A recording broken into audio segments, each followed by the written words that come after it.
Hello and welcome to HistoryPod.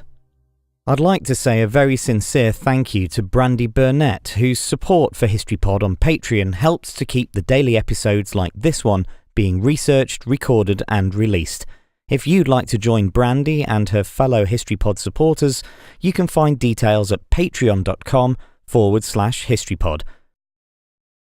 On the 4th of January 1847, American inventor Samuel Colt received the first order for his revolver firearms from the US government.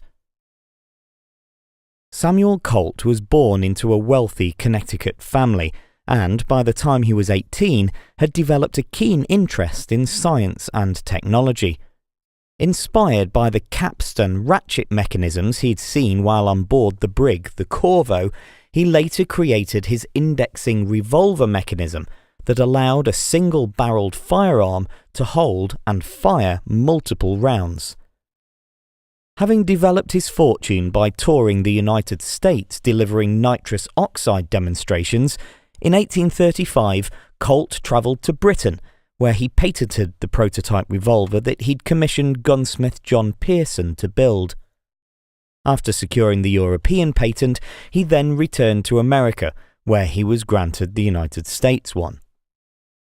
Despite having exclusive rights to manufacture the first practical revolver, Colt initially struggled to sell his new weapon. However, the outbreak of the Mexican-American War saw Captain Samuel Walker of the Texas Rangers approach Colt with an order for 1,000 revolvers on the 4th of January 1847. This order was, however, dependent on a number of changes to the original design, including an increase of the capacity from 5 to 6 shots and making it powerful enough to kill a man with a single shot. The new design, known as the Colt Walker, proved immensely popular and helped Colt finance a new factory in Hartford. Working with his chief mechanic, Elisha K. Root, he developed precision molds and workshop equipment that ensured each component was an exact replica of every other.